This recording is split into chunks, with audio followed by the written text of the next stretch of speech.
Oh shit, it's live already. Tired, tired, tired, tired. What? Almost home. You guys are gonna talk to me while I work because I finish an order. A little busy this week, so I'm gonna finish it together.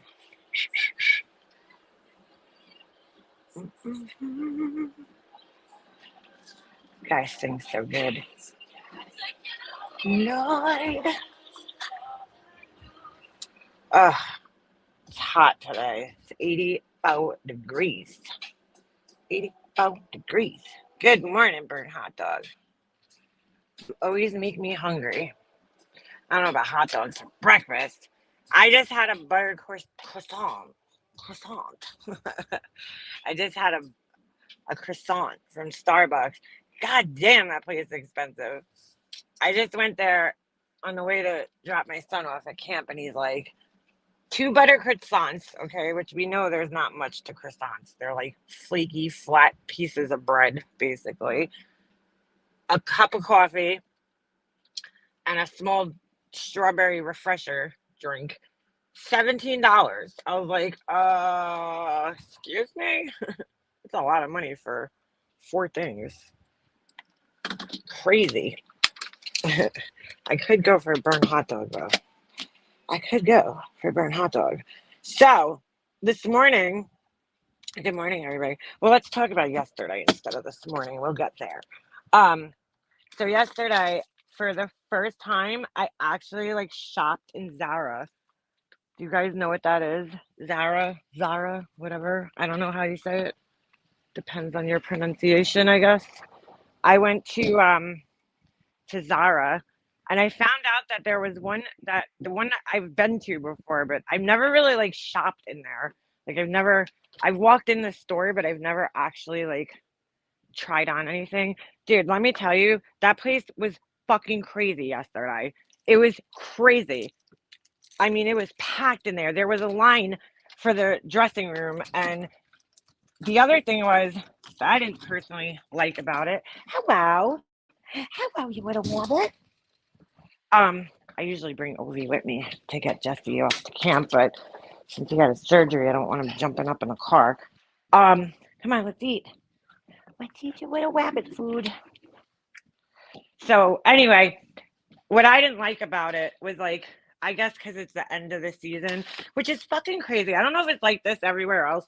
Probably not in like places outside New York. It's probably not like this. But here, it's like they sell summer clothes starting in like March or April, right?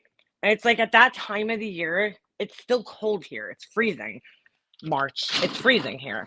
So like you go in the store and you're looking at like shorts and bathing suits and you're like, you have no desire to buy them because I gotta turn my Bluetooth off. Hold on a second.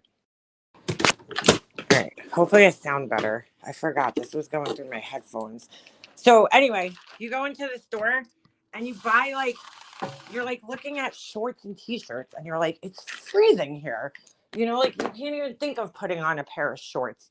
So they'll keep the summer clothes in the store up until like now. And now it's like they're starting to get ready to put the winter clothes out, like the fall clothes.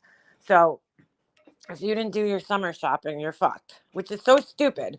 So like, God forbid you actually buy summer clothes in the summer, when it's like time to buy them.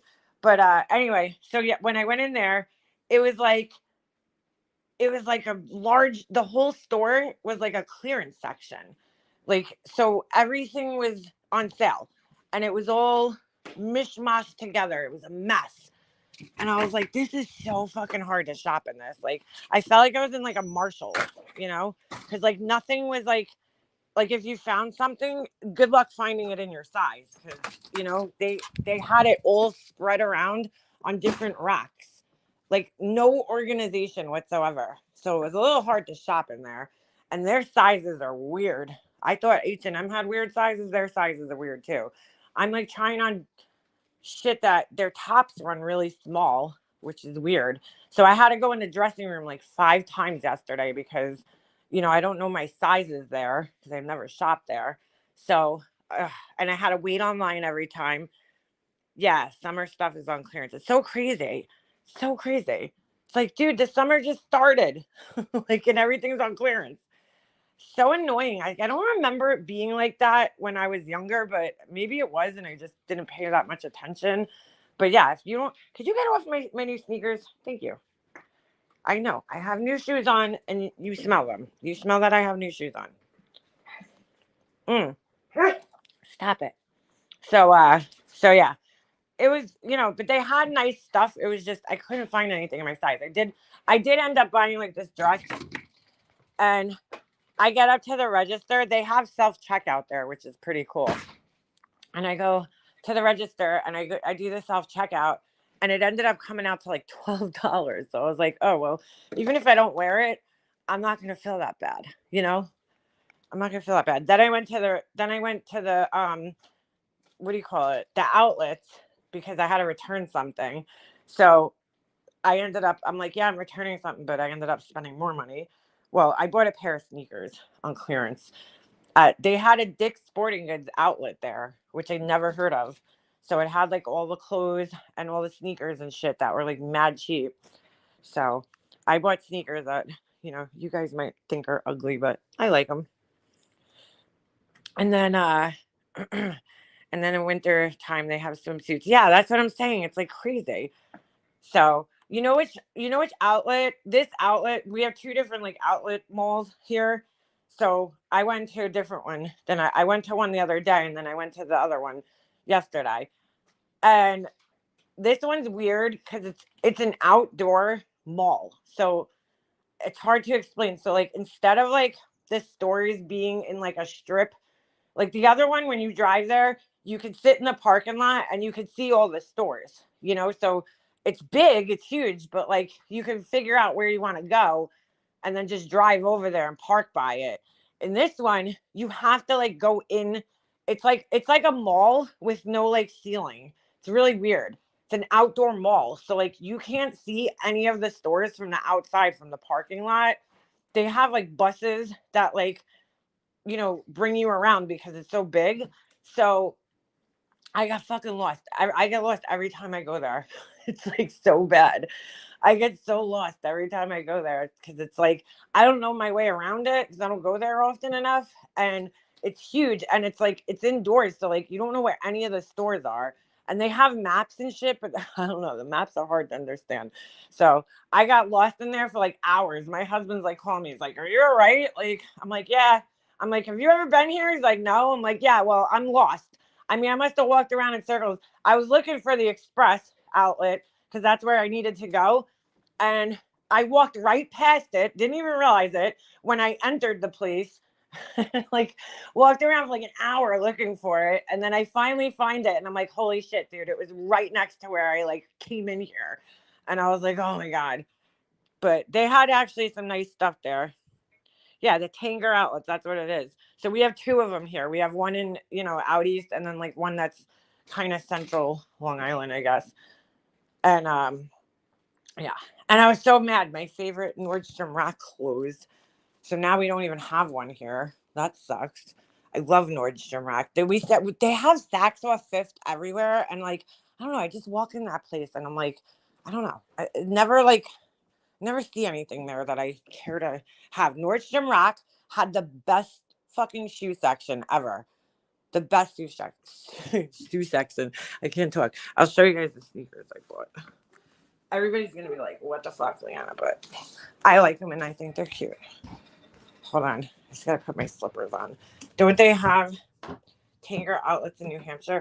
They have them all over the place, from what I understand. Hold on. Put my nice fuzzy slippers on. They're so comfortable. I bought these slippers last year from where the fuck did I buy them? Target. And they're hold on. All right, people might think these are so ugly, but I like them. They're cute.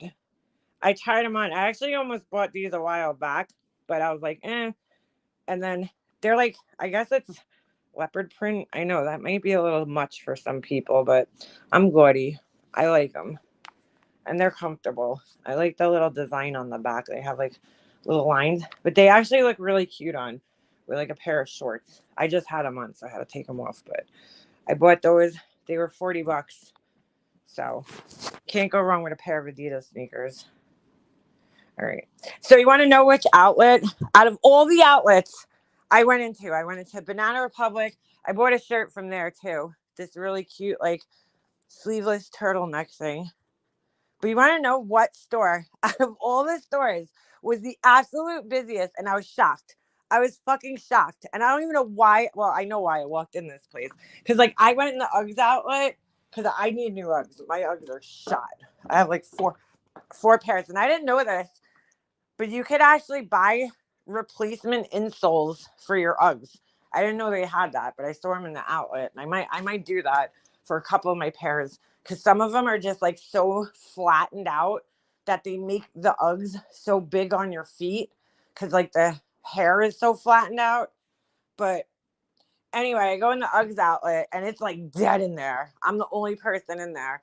So then I walk in the Crocs outlet. Okay. Don't ask me why. Well, I'll tell you why. My son wants a pair of Crocs and I'm like dead against Crocs, but he wants a pair and all the kids have them, you know? And I think they like them because you could put those little fucking things on them, the little charms in the holes. Yo, this store was fucking mobbed. I was like, what the fuck? They do have like nice, like regular sandals in there. But I was like, are you fucking kidding me? Out of all the stores I went into, like most of them were empty. I go in the Crocs outlet, you would have thought like they were selling gold in there. I could not believe how many people were crammed into this little Crocs store. And I was like, what the fuck? And they're pretty expensive, like for what they are. They're fucking like $40 a pair of Crocs, which I think is kind of expensive. Because it's not like a sneaker where they need to source, different materials from different places. The shoe is made out of one like piece of like foam that's like vacuum formed. I'm like, why is this so much money? So my son wants the sandals, and they didn't have the ones that I knew he was gonna want because he wants the ones that look like Yeezys. He wants Yeezys so bad. I'm like, dude, I'm telling you right now, you're never gonna get Yeezys until you start playing hockey. And then like by then, I mean like, until you like if you make the NHL, maybe you'll get Yeezys then. Like, but by then Yeezys will be like a thing of the past, maybe. Because you know what? People probably said that about Jordans in like the 90s, Oh, nobody's gonna be wearing Jordans in like 20 years. Meanwhile, they're bigger than ever. I mean, they're fucking bigger than ever now, Jordans.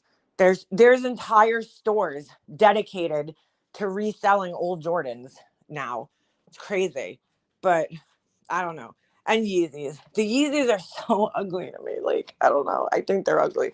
The sneakers aren't that bad, but the slides and all that shit, they're so ugly. Like they might as well just be Crocs. Oh, Ems, I saw those yesterday. Are you talking about the ones that have like the Birkenstock straps? Like the two straps and then they're like fuzzy inside? I was like trying those on yesterday. I was like, oh, I might have to get a pair of these. The only thing I don't like is that they have like the Crocs logo on them. And I'm like, yeah, I'd rip that thing off before I'd wear these. I don't want nobody to know I'm wearing Crocs. I actually have a pair of Crocs sandals that I bought them years ago at DSW because I forgot where I was going. It might have, was it when I was working with a photographer? No, it couldn't have been that long ago because I wouldn't still have them. That was like 2006. I don't know. I needed a pair of like dress shoes that were super comfortable for some reason, because normally like I'll suffer for a night if I'm only wearing dress shoes for like a night. I had to do something with work that I bought these things. Like I wanted something that was nice but also comfortable. That just kind of looked, and I went to DSW and I saw these like little heel things, and I was like, oh, those are cute, for what I need them for. I think I just had to wear them under like work pants or something. And I look at them, I'm like, oh my God, they're Crocs. I'm like, I cannot believe like I'm buying Crocs. I don't find them all that comfortable.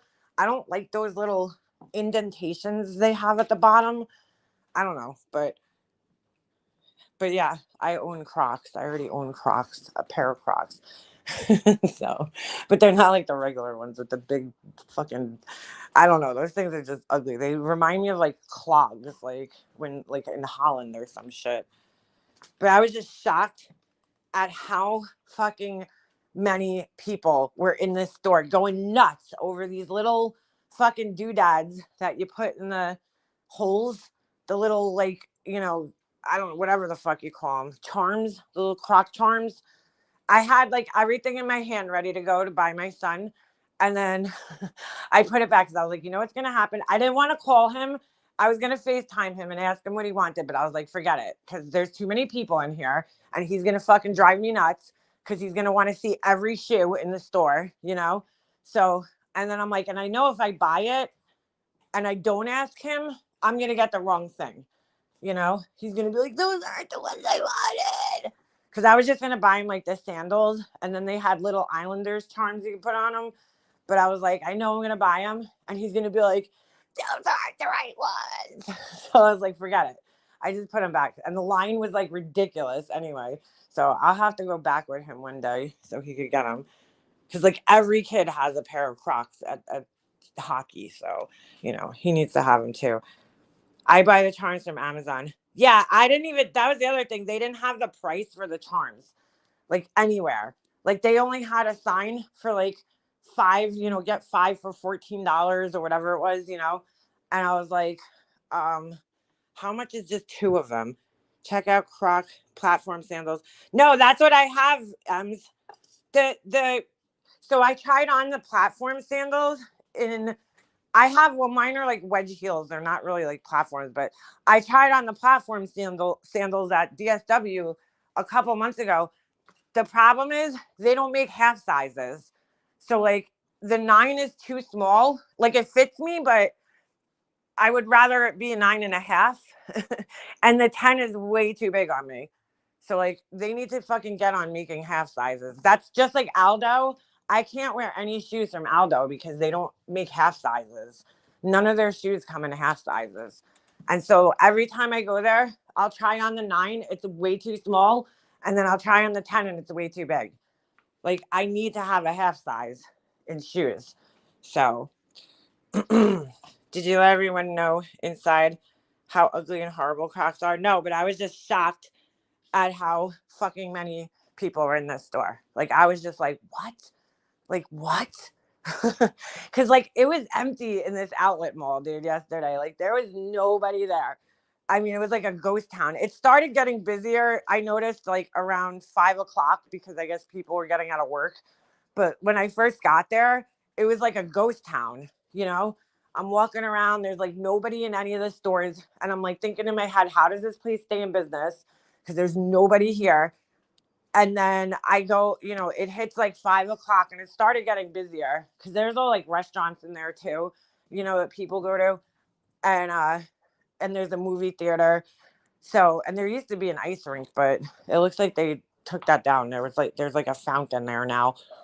But like, even after it started getting busier, I'm walking around and there's, nobody really in the stores that I'm going into. And then all of a sudden I get in the Crocs outlet and it was like a party in there. I was just like, what the hell? I had to buy kids. Oh my God, a size 5. I was a size 5 in like 4th grade, I think, in shoes. I have Adidas type of Crocs. I found them at the store called Weavers. It's in the middle of Amish country. Oh, get out of here. They have everything in amazing food. Huh. Hey, blank screen. Blank screen's wearing Crocs right now. We all know it. So that was my day yesterday. If you buy kids, they're typically a size and a half off sneakers though. Like I wear an 8.5 in women's sneakers, but I'll buy Jordans. Yeah, well, here's the problem, Gina Marie. Kids sneakers end at a certain size, and they don't make kids sneakers sizes for my size because I'm a 9.5. They're not gonna have that for kids. Although in Adidas, I fit in a 9. So I also yesterday when I was in the Dick's Sporting Goods outlet, they had Nike. They almost looked like, you know, like the UGG slippers that are like kind of like the Croc where it like covers your whole toe, which I typically hate that style of shoe. But for slippers in the winter, or like if I'm just walking my son to the bus stop or driving him to school, that's like perfect. And so they had like Nike ones, and I tried them on. And they were so comfortable, but I didn't buy them. I was like, I gotta stop spending money. Crocs, I got, yeah, that's what I got. Blank screen. Adidas makes the best slides. They really do. Their slides are so comfortable. I almost bought my son a pair of Adidas slides. I just need to bring him with me because I feel like he's at an age now where, like, when I pick his shit out, just because I picked it out, it's not cool, you know? Which is really funny because every time I get something, like when I got my Air Force Ones, my son's like, those are ugly. And I'm like, really? I'm like, everybody's wearing them. He's like, those are ugly. White sneakers. Now, that's all he'll wear, you know? All of a sudden, like a couple of days later, he's like, Mom, remember those sneakers you got? I'm like, yeah, my Air Force Ones. Oh, yeah, yeah. You want a pair now? Oh, yeah, because Mommy actually knows what she's talking about. Okay. So, but still, like, if I would have picked out a pair of Adidas slides for him, he would have been like, those aren't the ones I want. And I'm like, I'm not wasting money if he's not going to wear them. So I'm going to have to just bring him there to pick out his own, because he's at that age now where it's like, even if he likes it and I pick it out, he's still gonna like pretend he doesn't like it just to be a spiteful kid. You know what I'm saying? He's just at that age where nothing I do is cool. I'm a loser. You know what I'm saying? And he's cool. He knows everything that's cool. So I'm done picking things out for him. Even with clothes. I mean, I'll like be in the store and I'm like, oh, that's a cool shirt. And he'll point to something and I'm like, oh, that's ugly. But, you know, I'll get it for you, but it's ugly. I like the Boss Cobb's 10 sales. We don't have those here, Boss, whatever, if I'm saying that right. I also found, stop! Black Adidas slides with leopard stripes at the same store. I hate animal print. See, you know what's so funny? I don't like animal prints normally either, but I just bought those sneakers because I don't know. They're not really animal print. They look like they could be, but they're black and white. So I feel like I don't know. You guys know I wear a lot of black outfits, like just black, black pants, black shirts. So I mean, during the summer, I'm a little better. I wear more like lighter colors and neutrals, but like during the winter, I wear black everything, all black everything.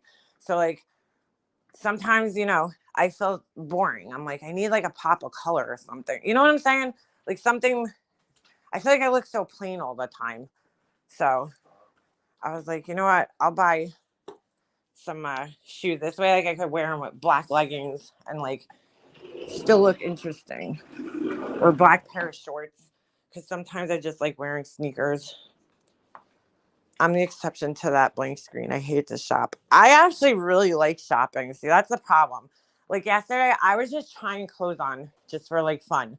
Like I went into Banana Republic outlet, and this one was better than the other one I went to the other day. And now I'm like, oh my God, I want to buy all my clothes here because they have just really nice quality made shit, you know? God, I sound like such a white person, right? Yeah, Banana Republic. That's like the whitest of white people stores, isn't it? Like the Gap and the Banana Republic. Oh my God. What a change I've made in life. Because that is not where I used to shop. I have cheetah golf shoes, but the print is white and gray. So very subtle. Yeah, like if it's like a subtle one, I mean, the ones I bought aren't that subtle, but I don't know. I saw them in the store a while back and I was like, I know those are like crazy, but I kind of like them because all my sneakers are so boring. I buy like really boring, basic sneakers, like black and white, you know, pretty much. All my sneakers are either all white or they're black and white. So, I was like, I need some like excite. Well, I have a couple of pair of cool sneakers. I need to buy more of those bins though because I'm running out of space. I bought those like sneaker storage bins. I love those things from Amazon. But I don't know, I like trying on outfits and like putting them together, like even if I'm not buying them. I don't know. I'm a weirdo like that. I mean, I don't love trying on clothes. I never used to because I was like, when I was like super skinny when I was younger, I didn't really need to try clothes on. I needed to try pants on. But like I could go in the store and be like, okay, let me just grab this dress, size 2. I know it's gonna look good, But now I gained a little weight. I have to try everything on because I don't know what's gonna fit me. Like I might take like an extra small and a pair of pants, and then a shirt I might be a medium. So because I have like big shoulders. Did you get my email by chance? I don't know, Susan. I gotta check my email. I'm working on your thing today. I've been a little busy, so I haven't really checked emails and stuff. But I will check it when I get off of here. I gotta send your thing out. Well, I'll probably get it out early next week because I made it, let it cure, and then I just gotta finish putting the crystals on, which I was gonna do today, and then it's gotta cure for another day or so. I just gotta let the glue cure. So that's me. I wear 2/4 pants, and then all my tops have to be medium. Oh, a 2 and 4 pants. Yeah, it's so weird because I don't have like a big chest or anything. I have a really wide rib cage, and then I have big shoulders. I don't have to wear medium in all tops, but some of them I do. Like, I don't know. Like yesterday when I found this really cute shirt in Zara, and it was a small and it like fit me, but it was just like a little snug. Like I would have liked to see the medium, but they didn't have one. So they didn't have a medium. So yeah, it's a pain in the ass. Cause like I don't have a big chest or anything, but I was like barely able to zipper the thing. My waist, everything's fine. It's when I get to my rib cage, that's when I have trouble zippering things. I have like wide ribs or something. Did you find? Yes, I did, Nana. I'll show you. Well, I found a couple of things. I was gonna do like a vote on here. Like, you guys tell me. I'll show you.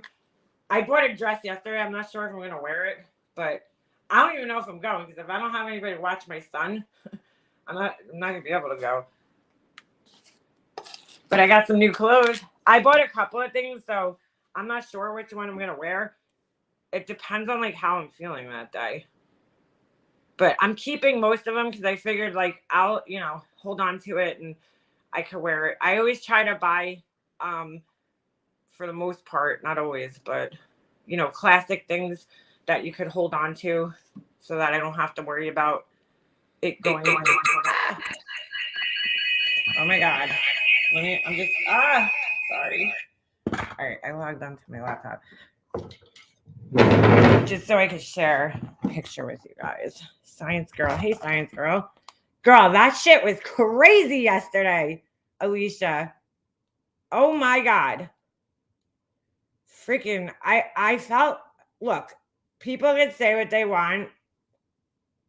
I felt bad. I'm sorry. It's just the human in me. Okay. To hear somebody in that much distress. Alicia was playing Mommy Ramblings, her live from the other day. And dude, like, I don't care. I heard people say different things about her, like she's acting, she's manipulating, and that's fine if that's your opinion. But even if that's the case, okay, something is still, wrong there, dude. Like there's something severely wrong with her. She clearly hasn't, I don't keep up with her because she's just not my cup of tea. But there's something wrong there, dude. And like, she's in distress, and whether it's an act or not, the way she handles her emotions is just not normal or healthy by any stretch of the imagination. And I'm sorry, but just hearing somebody that, distressed, it's sad, to hear it, even if it's an act or whatever people want to say. I don't, I just human nature. It's hard to listen to somebody that, I don't know, whatever you want to call it, stressed out. How come my picture is not here? Here it is.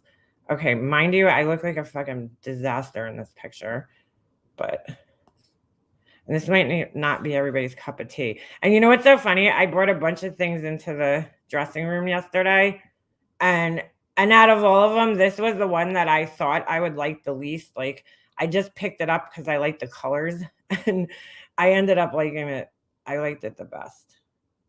It looks kind of messy on me here, but it's like, I don't know. I figure that's like a casual kind of dressy dress. Obviously, I don't have shoes on. Mm. And I didn't have it buttoned in the back, so it looks like it's like hanging off my shoulders and it needs to be steamed. But I was like, I don't know. That was like a cute summery dress. But I have a couple of other dresses that I bought. I tried on a whole bunch of shit. But I was like, thanks, Nana. I like it. I'm usually not into like that kind of look, but I liked like the draping. I don't know. So yeah. So you guys can see my big ass feet, my little chicken legs. Yeah, I had a lot of things in there.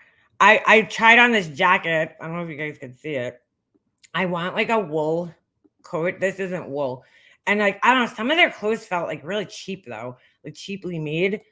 Which I was surprised. Like I would compare the quality to like H&M because like this jacket, I tried it on and it's meant to be a lightweight jacket, but it was like really the pockets weren't real, and I was like, oh no, like if I don't have pockets, I ain't buying it. I need pockets. So I tried on this cherry. I don't know. It looks like cherries, but it's not. It's like flowers. It was like a pantsuit. And then I tried on this green dress and it looks nice, but I don't like spaghetti straps. I don't do spaghetti straps. It's either no straps or fucking like regular straps. Spaghetti straps are not my fucking cup of tea. I always hated them because you can't wear a bra. And if I can't wear a bra, it ain't happening. I'm not walking around with no fucking bra on. So, but this isn't it. I bought a couple of other dresses and like it's so funny because like everything looks completely different from each other. So and you know, my husband's no help. I try on everything for him. I haven't showed him this dress yet, but I tried on everything for him the other day. And he's like, yeah, he just sits there and he's like, yeah, he's like, that looks good. Like, and he's like, I'm like, Chris, you're not helping me. Like, you need to pick one, you know? And he's just like, yeah, yeah, yeah. Like, my whole thing was I was trying to buy something that I could match to shoes that I already have because I really don't want to go out and spend money on like heels because I know I'm not going to wear them, you know, ever. So I have like a couple of pairs of shoes that I had in mind that I was like, all right, I have like this pair of like Michael Kors, like wedge heels with like the rope detail around them, you know. So I was like, they're tan, they're like a nude color, like a neutral. So I was like trying to buy things that I could wear those with, you know, because they're comfortable and they're you know, they're nice, they're nicely made. So I was like, I was trying to buy things to match those, and then, you know, this way I don't have to fucking go out and buy new shoes because I'm not buying dress shoes. Like, I'm never gonna wear them. They're gonna sit in my closet and collect dust. So, you know, I haven't bought a pair of heels in years, like, because I just don't wear them anymore. I used to wear them every day, and now I just never wear them. So I'm like, don't start, nothing won't be nothing. No bra. No, I can't not wear a bra. I don't know. My boobs go like, they're like, bye. One goes in like one direction and the other one goes the other way. Like when I fucking wear no bra, like I'm not, there's no way. I would feel so, dude, I sleep with my bra on. Like I hate not having a bra on. So there's no way I would take a bra off and walk out in public with no bra on. Like that would never happen unless I was wearing something that had a built-in bra, like a dress that had like support in it, and you know what I'm saying? But even then, I'd probably still feel uncomfortable. Like, I don't know. I don't know, just don't like that feeling of like no support, I guess. Probably loves you in a burlap bag. He's got a gorgeous story. Oh, thank you, Tallulah. So yeah, my style needs to evolve. Levi jeans, shorts, and band tees, tank tees. See, but that's JP. That's what I wear too. Like, you know, not not always. I don't wear jean shorts because they just look terrible on me. I don't know what it is, but my whole life, like I could not find a pair of denim shorts for the life of me that ever looked good on me. Like I have some, but I still don't love the way they look on me, you know? But I wear a lot of like sweat shorts or like dress shorts, you know, like I don't know what it is. I just can never find denim shorts that are like shaped properly for me. Like they just never fucking look good on me ever. I don't know what it is. Free range titties, yeah. I don't know. I'm not like one of those people. Do they still make those bras with the clear straps? Oh, I hate those things, Cheyenne. Remember those? They were like, I was like, we can still see your bra straps. You're not fooling anybody. Like, we still see them. And then, like, once you washed them a couple of times or they got old, remember they used to turn like yellow? And now it's like, oh, great. You got yellow, clear fucking bra straps. That's great. I was like a huge thing in like the early 2000s, the clear bra straps. They look fucking terrible. I hated those things. And I hate strapless bras, like the regular ones. I hate those. I mean, they're okay if you're wearing them with a dress that like follows the same lines. But like my brother's ex, it used to drive me nuts. And I don't even know why I fucking cared, but she used to wear strapless bras every day, like every day with everything. So like she would wear, and she was like flat chested. I mean, she was like flatter than flat. Her tits were almost like inverted. They were so small. But like she wore fucking a strapless bra, and then she would wear like a white like cotton tank top or like, you know, like a stretchy tank top, and you could always see the fucking lines of the bra on her boob. Like you could always see that line going across. And I was like, why is she wearing a strapless bra with that tank top? Like, you know what I'm saying? She would wear a lot of those tank tops that like came up high on your neck, like a crew neck tank top that has just no sleeves, you know? And I'm like, you don't need a strapless bra with that. Like, I'm like the magician of fucking hiding bra straps, dude. And if I can't hide them, I'm not wearing the outfit, you know? I'll wear a strapless bra, but only with like a sleeveless dress or like top, you know? But like I can't stand when you can see that line across your boob that the strapless bras make. They make like a line straight across your boob, and it just looks weird to me. And like every fucking shirt she wore, you could see the line across her boob, and I'm like, I don't understand why she's wearing that type of bra. Like I just don't understand, because you could always see it. Like it made her bra stand out all the time. Like, because you know, number one, she was flat chested and she probably didn't even need a bra. But like, second of all, it was like cut straight across her chest. So you always saw this like line in under her shirt all the time. And I'm like, I don't understand why she's wearing that. Like, there's no need to wear a strapless bra. And trust me, I hate bra straps hanging out. Like that is one of like the fucking banes of my existence, is when I see girls walking around with their bra straps hanging out. Like I just feel like it looks so like it ruins the outfit. You know what I'm saying? It ruins it. What I use, here's the secret thing that I use. I've had this thing for years. Let me see if I can find it. I think I brought it with me on my trip. Okay. Every girl should own one of these. If I can find it, I'll show you. Because this is the secret to hiding your bra straps. And nowadays you can just go online and there's like so many hacks for hiding bras. But where is this thing? Here it is. Like I protect this thing because this is like the original one that, hold on a second, that I got. My mom actually bought him years ago. And this little bad boy right here, I actually have a video from when I first started my channel with this thing in it. I have a couple of different ones, but this is like the OG right here. This thing right here. Looks like a little 8. They sell them now in their circle shape. The original ones are the best because they're the easiest ones to get on. So you take this thing, if you're wearing a racer back tee, you take it and you put your bra strap in on one side. I shouldn't do this because it's hard to get off of my nails, but you put it in on one side, and what it does is it holds the bra together.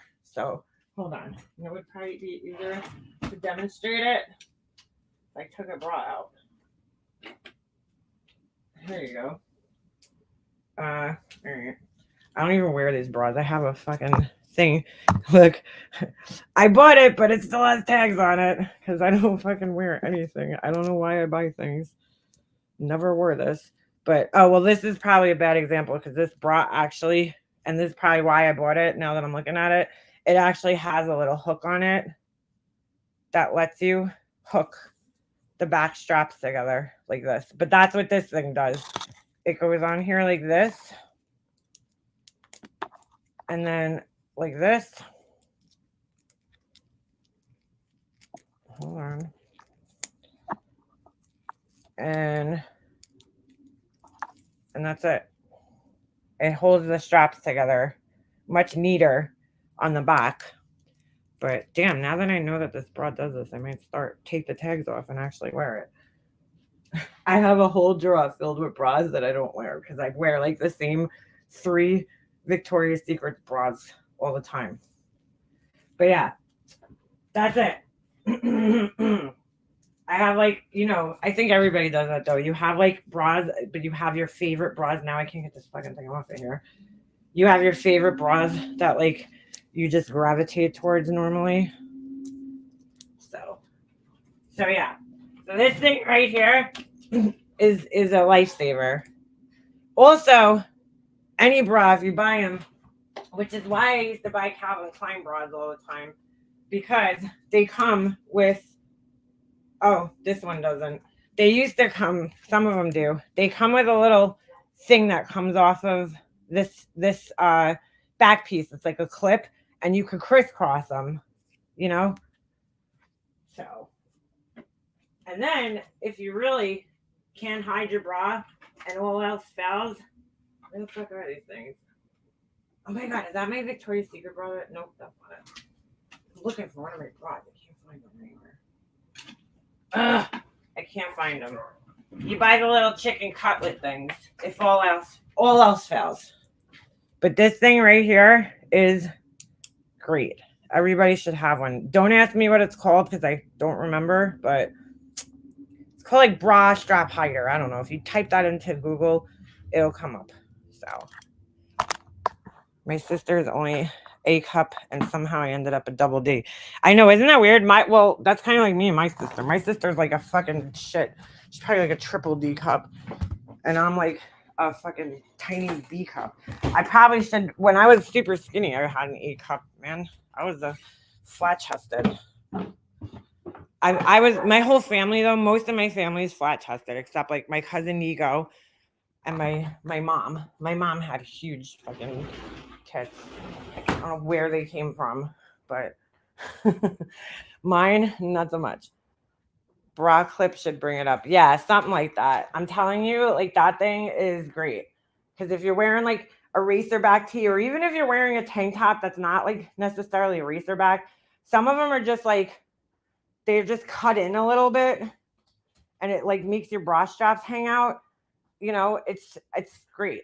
I mean, it just hiding your bra straps, just, I don't know, it like classens your outfit up so much more, than to have them standing out. I had a friend who her bra straps always used to hang out of her tank tops all the time. It used to drive me nuts. Like just nuts. I'm like, oh, why are her bra straps always out? It just fucking drives me crazy.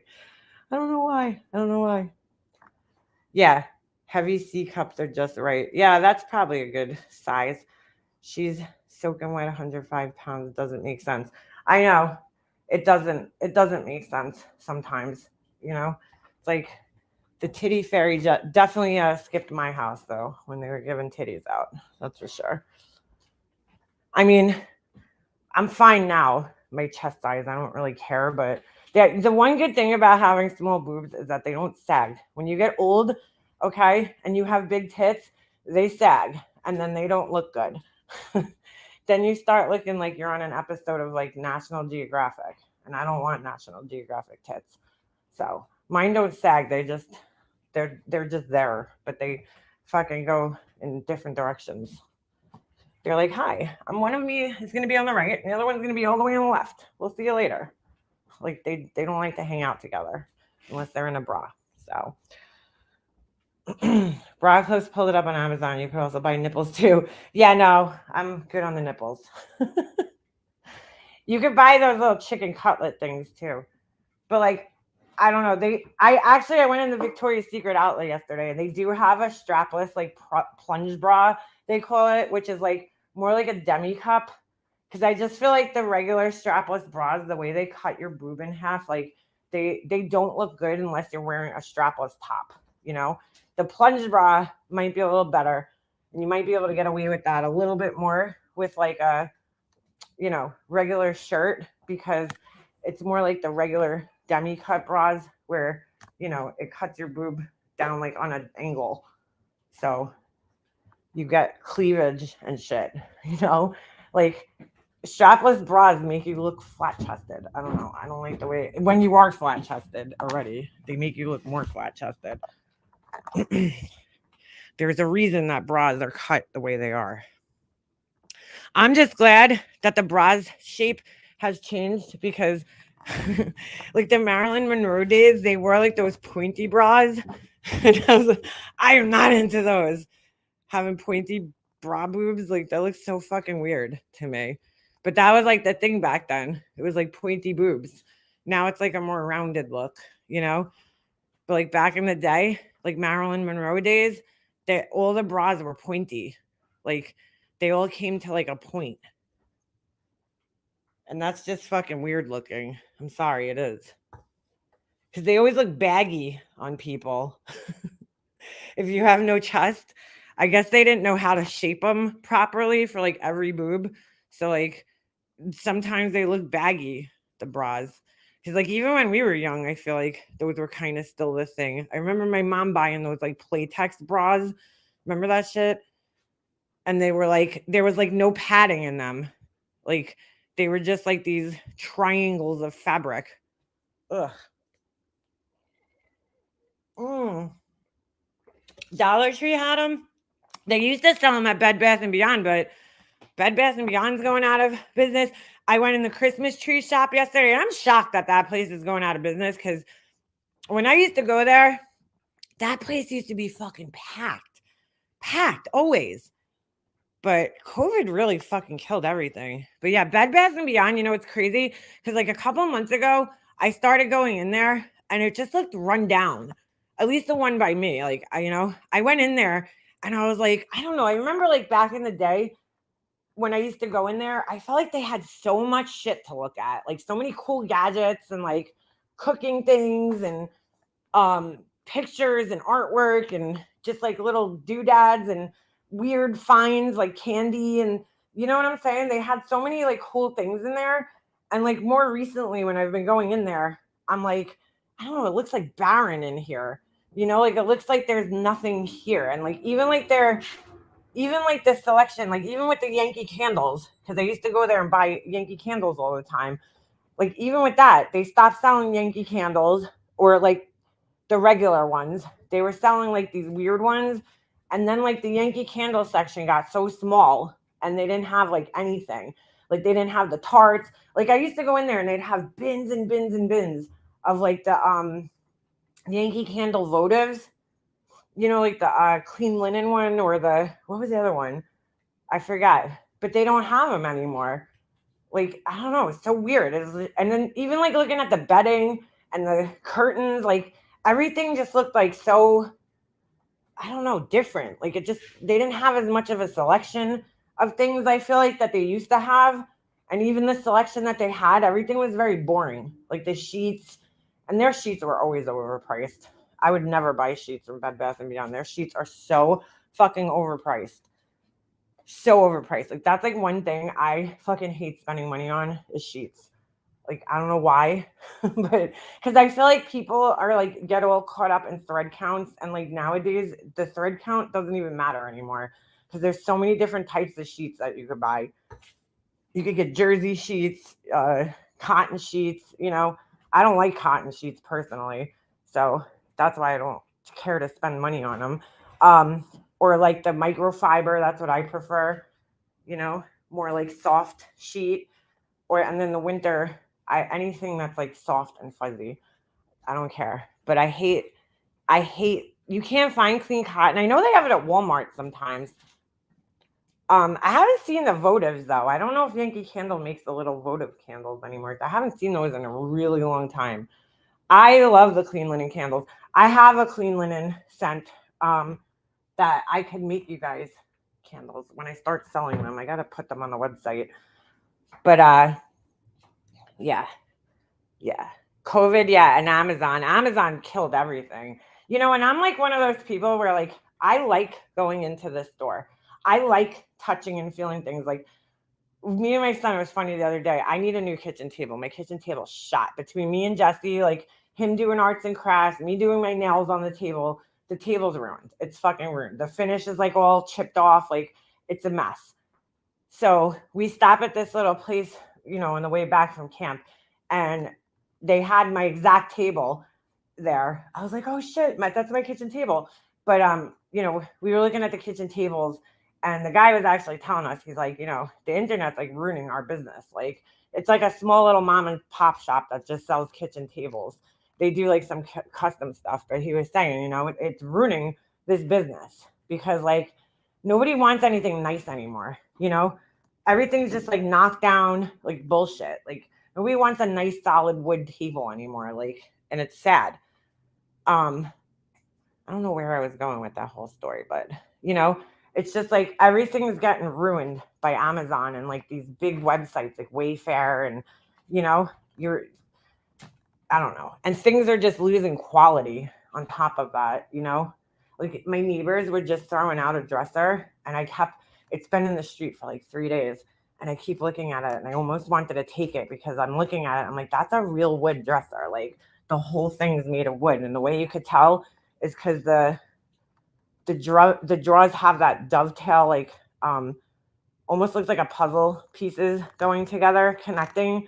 And I'm like, that is something you could like refinish, and repaint and like make it look nice. But the garbage man actually just took it while I was talking to you guys. But like nothing's made nice anymore. Everything's going to shit. I prefer percale sheets. What's that? It's like your grandma's sheets. I don't like the microfiber. I don't like anything like stiff feeling. Like if the sheets feel stiff, ugh, I don't like it. I like everything soft and like plush when I go to bed. Even in the summer, I don't care. I like a soft, plush, fucking nice, fuzzy feel when I'm sleeping. Start a PayPal pool. Yeah, I should. Fast furniture is sought after because anything. Yeah, exactly. That's true, Remy. Everything's overpriced. So anyway, this morning I log on to YouTube and I see that Zav girl. She has lost. Okay. First of all, I just looked at her subscribers. So I know yesterday when I looked, she was almost at I don't know if it was yesterday. It might have been the other day. When I looked, she was literally right there, just about to hit 100K. Now, she went down to about 80. Last time I checked, it was like 88,000. So she's losing subscribers by the thousands. So I go to Google and I'm like, let me just put her name in, Zav Girl, because I was trying to find. Brian Enton did another interview last night, and in case if any of you guys didn't see it, I'll play it for you. With Al, Landon. I'm sorry, with Al Gannon's dad. Okay, and God bless that man. Honestly, I mean, I don't know how he holds it together because, like, I try to put myself in like his shoes. He's the one who brought this woman into like the lives of everybody. So there's got to be a guilt there. I know he's not responsible, obviously, for like what she did, but I know that if that was me, I would feel responsible for bringing that person into our lives, because like there's even on here, like I brought Tiffany around, and this isn't even anywhere comparable to this, but I'm just saying, like, and she hurt a lot of people I care about, and it's like I feel responsible for bringing Tiffany around and introducing all these people, like John. John didn't know Tiffany. I fucking like connected them. She hurt a lot of people. Ems, she hurt Remy. She hurt B-Fergs. She hurt a lot of people. And I feel responsible for that because I'm the one who like vouched for her basically and was like, yeah, she's cool. And then all of a sudden she starts talking to people and hurting them. So like there's this responsibility on my end that I'm like, why did I bring this person around? So I can only imagine what he's feeling. That's on a whole nother level, what happened to him. But like bringing a person like that into your lives, trusting that person, and then letting that person watch your kid, and then all of a sudden they do this horrible thing. And not only did she do, I think this is what makes the case so like just I don't know, I guess like intriguing to people or interested. I don't know if that's the right word, but just makes it so crazy for me, the case, right? Is that like not only it's kind of like Jodi Arias or like Casey Anthony, right? It's like not only did they do what they did, which is just horrible in and of itself, it's like all the shit they did afterwards to try to cover up, lie, and all that shit. What they dragged the family through in the months after the horrible crime that they did. I mean, this lady, I feel like she really just she was on another level. Like, I watched all the interrogation footage. I watched all the interviews, the police body cam and stuff in the last couple of weeks. And because Plunder was also, posting it on her channel. And like, she really, really drug these people through a hell, with her lies. I mean, and her stories and the interviews that she did. But not only that, and I think this is where she makes me more sick than most of the other ones that do this kind of shit, is that she like tried to mind fuck this guy on another level. I mean, you could listen to their phone calls between them, and she's like playing this like fucking crazy gaslighting game where she's, trying to like, she's getting upset with him because he's questioning her. Like she's trying to turn it around on him. Like, how dare you question me? How dare you question me? How dare you think I did this? So like she's going to like the full extent to try to cover this shit up and then gaslight everybody around her and make everybody else feel bad that they're accusing her. And I think that is just like beyond sick, doesn't get much more sick than that, honestly. So, I mean, maybe that's, what people are missing here in this story is that like these people went through so much torture, dude. Physical, mental, every type of torture you could go through, this family went through. She fooled a lot of people, so don't be too hard on yourself. No, I'm not being hard on myself. I'm just saying, like, she fooled people. She was trying to fool people, and she went to great lengths to try to do that. And like, these people went through hell. They went through absolute fucking hell. So anyway, I Google Zav Girl this morning to see if I could find the beginning of the video, because when he went on there, the guy, Gannon's dad Al, when he went on there, it cut off when they clipped it. Like it cut off Brian Enton's beginning. So I was Googling it to see, but look at this. I mean, I showed this in my community post this morning. But like, girl, this is what, now I Googled her name the other day, just her YouTube name. And this was the first result, her channel, her Patreon and everything. Now, this is what comes up. Top stories, Newsweek, New York Post, Daily Mail. I'm not going to read all these, but if you go to these, I mean, look, dude, this is horrible. And her picture is pretty much plastered on, quite a few of them. I kind of hate when they do that, though.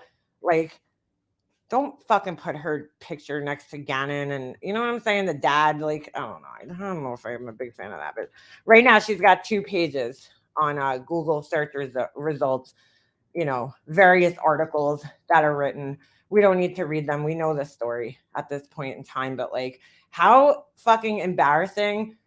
But I also hope that this is like a lesson for the others. And I think that's why Brian Enton specifically picked this and made an example of her, is because he knows he's in this true crime community. He pays attention to what's going on all the different social media sites when it comes to true crime, whether it's Twitter or TikTok or, YouTube. He's there. He's in the thick of things, paying attention. And who are we talking about? Zav Girl, ZZ. And, he's paying attention, and I think he sees a lot of, disgusting behavior. And so, unfortunately, she's being made the example. Well, unfortunately for her, she's being made the example, oh, she was leaving for vacation. Yeah. Well, sucks to be her. Sucks to be her. Hope her vacations. Hope she does some contemplation on wherever she is. You know what I'm saying? Really. Hope she contemplates and thinks to herself, "Wow, maybe I need to make some changes in my life." But you still have. I heard a clip where I guess Laura's still fucking defending her, which I mean, shocker there, right? I mean, there's other YouTube channels, big YouTube channels picking it up that aren't even in this community. So I don't think she realized how like this looked. I'm trying to give her the benefit of the doubt in a sense, right? I don't think she realized how bad this looked from an outside perspective. It's like, dude, you're essentially selling a kid's autopsy photos, you know? Like that's what you're doing. That's what it looks like. Okay. Even though you're trying to make it out to seem like, all right, well, I know I can't post these on YouTube, so I got to post them in Patreon and I got to put them on a Dropbox because I'm going to get struck everywhere else. Like, but you're charging people to see them at the end of the day, your Patreons that are already there. I mean, they're still paying because they have to pay monthly, and then you're charging outside people now. If there's anybody else who wants to see them, they have to pay for it. So like, it's like you're charging an admission admission price for people to get in, to see these pictures. Like, I don't know if she fully thought about how that was going to look from an outside perspective. I don't know that she put all that much thought into it, I don't know if she was necessarily like, oh, I'm going to post these so I can make money. Like, I don't know if that was her thought in her head. Because, I mean, of course, nobody knows what her thought was. And I don't know her that well. But I just don't think she was thinking. I think she fucking made a big boo-boo and now she's paying for it. I mean, look, the news will move on in a few weeks and everybody will move on to the next thing, But right now, gotta suck to be her, honestly. Hold on a second. Where is this clip? 10 hours. Oh man, News Nation posts a lot of shit. Here it is. Oh, they might have. Okay, hold on a second. They might have clipped the other clip. So let me share this tab. They might have actually clipped it again. So because I see there's one I didn't watch. So hopefully they listened. Let me know if you guys could hear this. I'm sure a lot of you guys saw this last night, but we'll take a look together. Just feel so bad for this guy. You know what it is? It's like they seem like real, like normal fucking people, normal parents that like we all make mistakes with our kids and you know what I'm saying? Just trying to get by and get through life, like middle class normal people in this story. Some stories they're like rich people and it's like, well, we can't relate with some of the things like, you know what I'm saying? Like the Ramses, like that their whole lifestyle was so over the top, with the little girl and the pageants and stuff and all that. But this is just a normal, everyday, regular family, like there's nothing extraordinary about these people. Even like if you look at the Watts case, it's like, Shanann had this online presence and she was in this like crazy fucking MLM. Like these people just seem so ultra ordinary. And it's like so sad that this is their life now, They're very relatable, this family. Traumatizing. It's hard to, we just finished the trial just over 2 months ago, Brian, and now we're having to kind of relive some of this stuff. I just have to say that picture right there kills me. I don't know why, because it just shows the innocence of him, of his age. You know what I'm saying? He's a little boy in his little Sonic costume. He looks so cute, and it's like fucking. It's just so sad. So Brian, and now we're having to kind of relive some of this stuff and not being able to put it behind us. Yeah, and I think for me, like what really pushed it over the edge was charging the money. I heard a clip of Laura this morning, and she's like, this is making things worse for them and they're having to relive this shit and blah, blah, blah, blah, blah. Dude, take away the autopsy photo things, right? People started doing FOIA requests on the whole trial. So like they have no choice, honestly, but to relive it. This part is disgusting. But like they were gonna find out about this regardless. You don't think that they were gonna find out about this? I mean, come on, dude. You don't think that their friends and family and the people in their lives are looking online and reading articles about them and just the same way we all do? You don't think that the curiosity is there from Al's coworkers and Landon's coworkers if she works? I don't know if she has a job, but you know what I'm saying? People on the military base see Al come on, they're like, oh shit, that's the dad, that's the dad. I mean, this was gonna get back to them regardless. Whether a YouTuber did it or the Glarer reported it or whatever, it was gonna get back to them regardless. I mean, that's the day and age that we live in. But like, and it's unfortunate. You're right. This is extending their grief. But the only reason that it's doing it is because Zav Girl fucking posted the pictures, dude. You know what I'm saying? She did it. Laura's blaming everybody else, but like you always have to look at the root of the problem, right? We wouldn't be in this situation if she didn't do what she did. People wouldn't have had to inform Al and Landon of what was going on if Zav Girl didn't do what she did. So she's the one who's re-traumatizing them, not everybody else. She is. But Laura, of course, has to take the opposing stance because, she sees those numbers dropping on Zav Girls. And Laura don't care about quality. She cares about quantity. So she's like, as long as I could get sloppy seconds from Zav Girls, subscribers, because I'm standing up for her, it's good enough for me. That's how she's looking at it. Fucking sick. I mean, obviously posting it alone would be disgusting, but then charging money to see those photos, it's really, really just awful. The word I use to describe it is evil, Brian. In my opinion, it's just evil. Like the world got enough information from the trial to have every discussion they want to have. Why do we need to go have freedom of information request and pay for this kind of information and then dishonor my son by putting these photos out there like that? I mean, the world got to see it.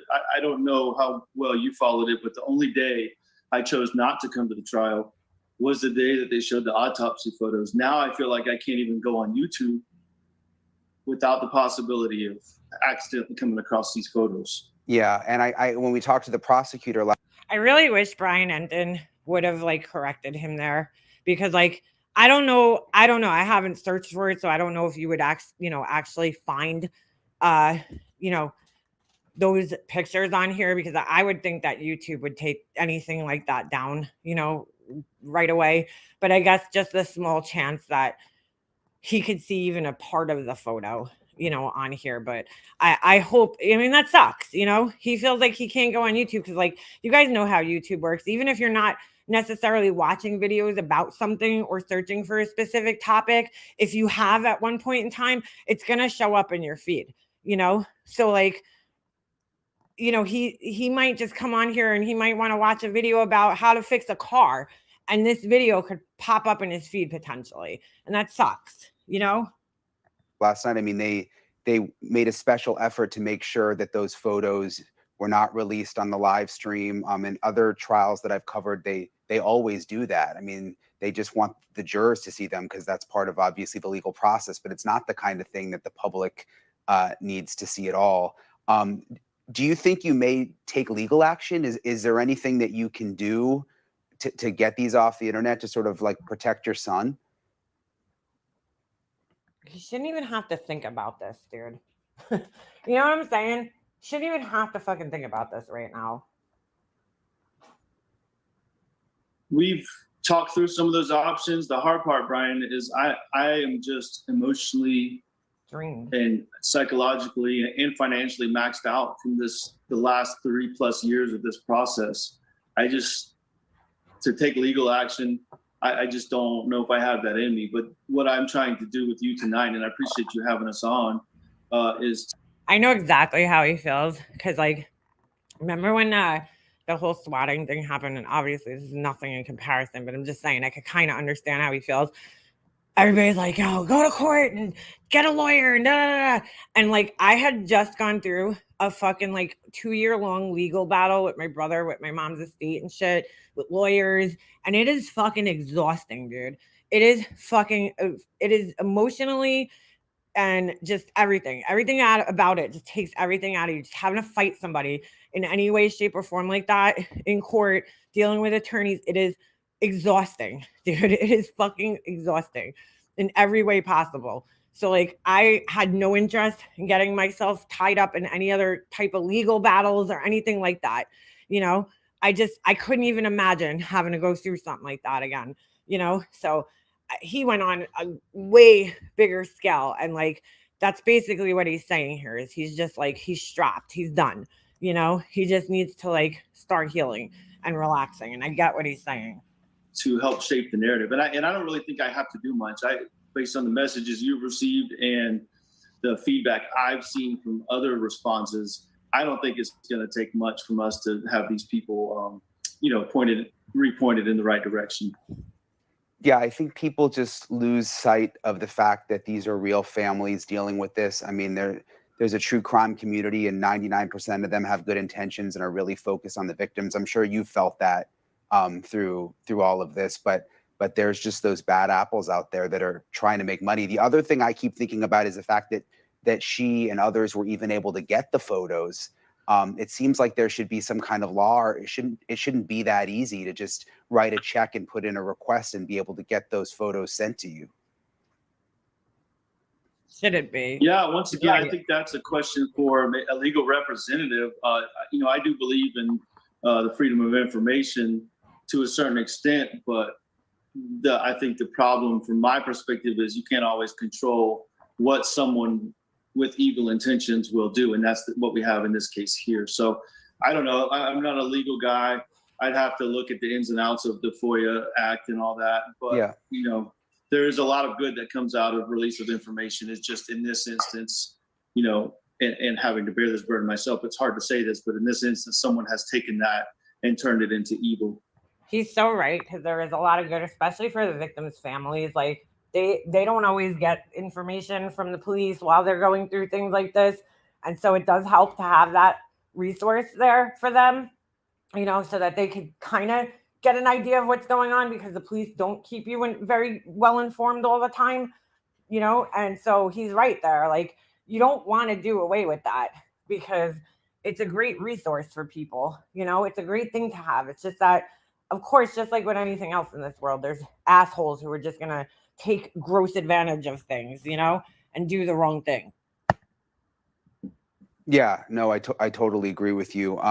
Well, Al, thank you for coming on. Again, I'm so sorry that you had to go through this. I totally understand you being emotionally exhausted, and this now just adding on to that.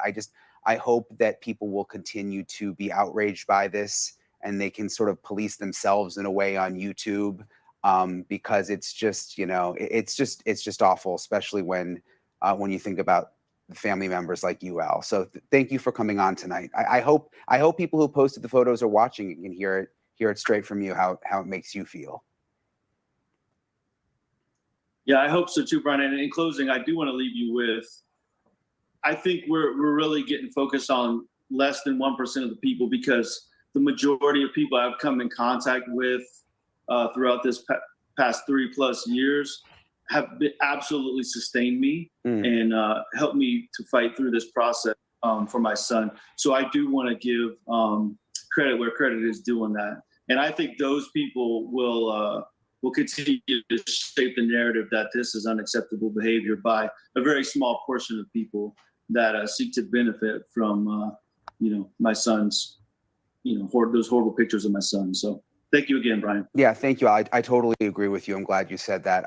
I'm totally amazed by that. Honestly, that statement that he still somehow is able to see the good in people after seeing the most fucking horrible evil that you could see in people. You know what I'm saying? Once something like that happens to you, you're just like, holy shit, like this world's evil.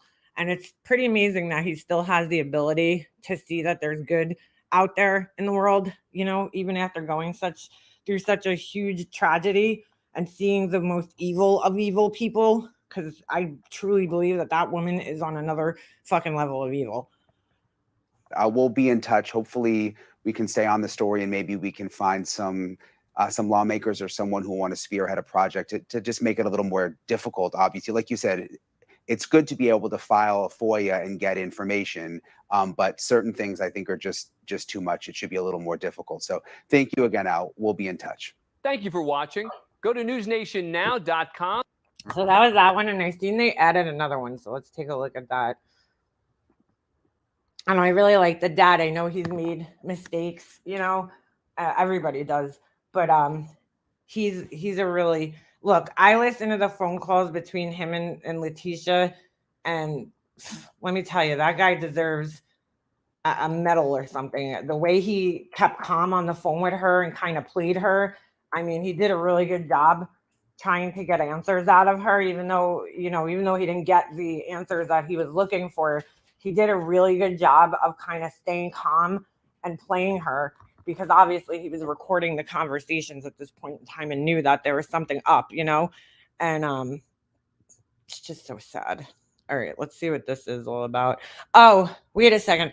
I think this was actually, so this morning when I logged onto YouTube, because now that I watched, you know, stuff about Zavgirl, anything that has her name is popping up, and there was these two attorneys, female attorneys that popped up, and this was one of them. She had done Hidden True Crime podcast, and they did a video about it as well, and so did Plunder this morning. I know a lot of people feel different ways about Plunder. I personally, I like Plunder, you know, and she did a video this morning. I'm not going to play it, but she, you know, you could go watch it. She was also speaking, because I'm glad she spoke up about it, because she's another person who I know requested the same file, got the same file, and posted some of this stuff on another channel. But you know what I'm saying? Used her discretion and good judgment to not share that part of it, you know, and she got them too, but decided not to share it. She knew that just wasn't the right thing to do. So, you know, and she's somebody who does these FOIA requests quite often. It is interesting though, if you do watch her video, she does get into the beginning of it and like how much these things cost. So I don't think people realize how much money these channels spend to get this content. It's a lot of money. I'm sure they make a lot of money in return, but some of these, you know, requests could go up to thousands. So it could get quite costly to get all this information, all the videos and everything. And it's that part was interesting to me. Bothers me the most is, you know, as a society, we should be protecting children. Children are vulnerable. Children are innocent. That's what Gannon stands for. That is why we're all heartbroken over what happened to Gannon. And so to re-victimize this child who represents that innocence that was taken away from him, this little boy that doesn't have a voice, that never had a voice, we are responsible to now be that voice for him, you know? And so I think that's the thing that traumatizes me the most about this, is just that all of us, all of the creators, you know, and I believe that there are more creators that shared these pictures. We should be thinking. Here's the other thing. I like that she's speaking for the creators, because as you see on panel, there's other YouTube creators. Lawyer, you know, is up there.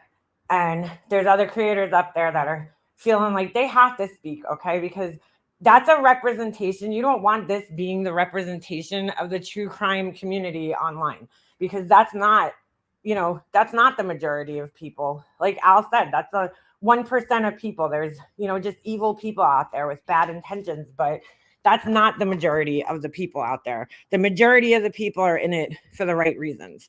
You know, of course, yeah, is everybody making money off of this and profiting? Of course they are, you know, but they're doing it in a way where it's not evil, it's not harmful to the victims. And there is a way to do that. There's a way to share information and give commentary without being harmful to people.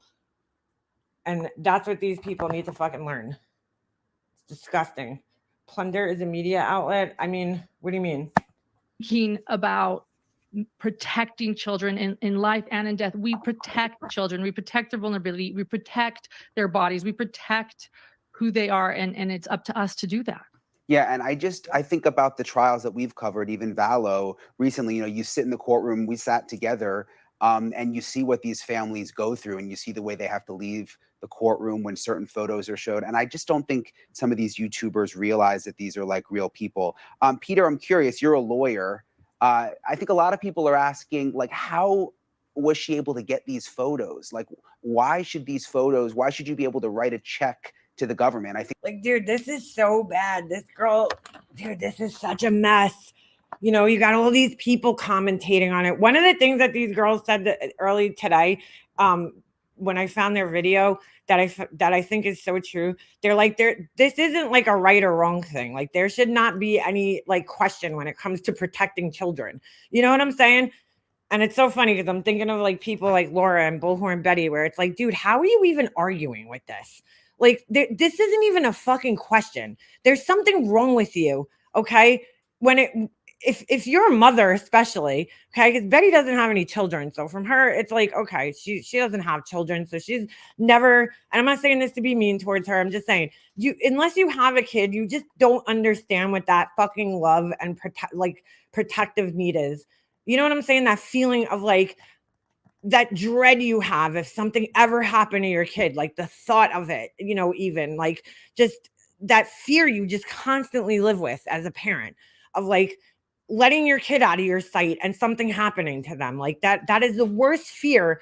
And it lives with you every fucking day. You send them off to school, you have that fear, you know, you just live with that fear every single day as a parent. And it's like, you would think you would understand that, you know, but I guess not. I guess some people don't. But, you know, she's right. When it comes to protecting kids, there is no argument, dude. It's just protect kids. That's it. You know, that's what it comes down to. I don't know how you could argue with that. I think she paid $400 and received these photos in the mail. So Florida has one of the most liberal Freedom of Information Act laws with the Sunshine Law, because Florida puts a big emphasis on the public having access to public documents. And I am all for that. But there is literally a law in place with an exception for autopsy photos, especially of minors that have died as a result of domestic violence. And the only way that those can be released is if it is to the deceased parents or close family members. So these autopsy photos should have never been included in any Freedom of Information Act. That's interesting that he's saying this, though. Is he saying that these were accidentally released? Like this is like a clerical error, you know? Because that's interesting that he says that he's saying this. Was it a clerical error? Because that's the other part of this.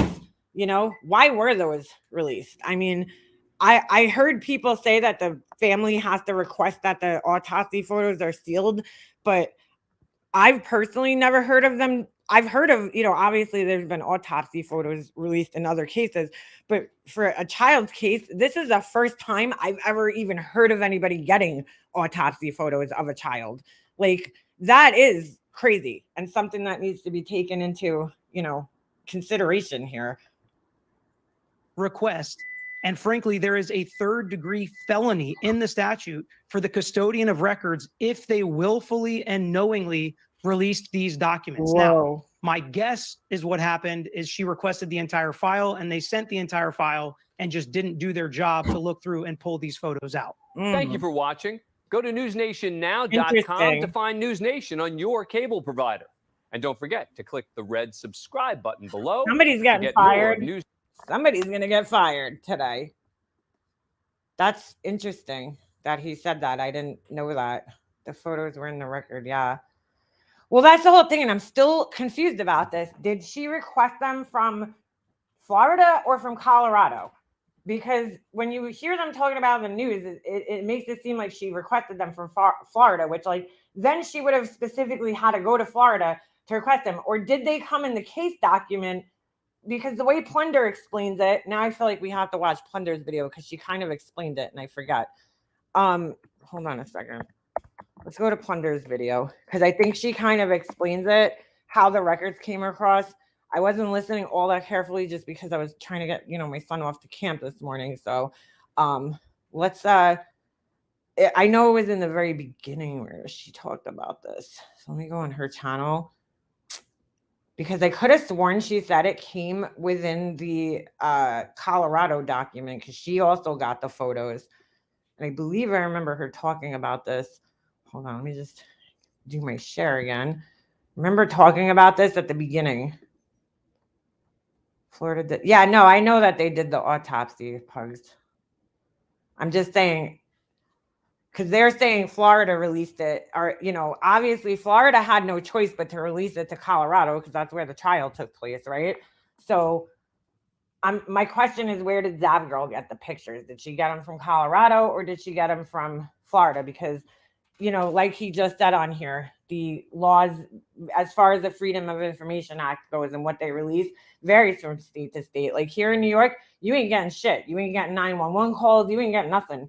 You can file as many Freedom of Information Act as you want. You ain't getting them. So, so that's what I'm wondering here is, did Colorado release them to her? I think Plunder said that she had also received them from Colorado, but I'm just kind of making sure. She did say Might be in legal trouble too, maybe not. The Colorado court is tapping into their legal department to see what can be done about Zav Girl, who has gotten a boatload of complaints. According to Andrew Meistes, a court operations specialist with the Colorado 4th Judicial District, quote, "We have been receiving numerous notifications about this. Our legal department has been notified to determine what, if anything, the court can do regarding this issue." Okay, so it did come from Colorado.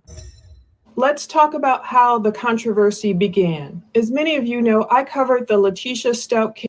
Plunder rarely ever does videos like this, like speaking on other YouTubers. So I find it interesting that she spoke on case in detail, literally from that fucking psychopath. Ugh. I just want to choke that bitch. From the start. Days after little she reminds me of the brown-haired version of my brother's wife, because that's how she, that fast talking. That's how my brother's wife talks. 11-year-old Gannon Stouck's stepmom, Letitia Stouck, reported him missing on January 27, 2020. I published my first video about Letitia's sketchy news interview. People weren't believing it. You are? I am Tisha Stout, which is Gannon's stepmother. This right here is just fucking sick, this interview that she did. I mean, not only just the fact that she even did an interview, but the fact that she said she was owed an apology. I mean, fuck you, bitch. Ooh, I hate this woman. I don't even know her and I fucking hate her. You've been her and her fucking greasy hair. What is with it with all these narcissists and their fucking greasy hair?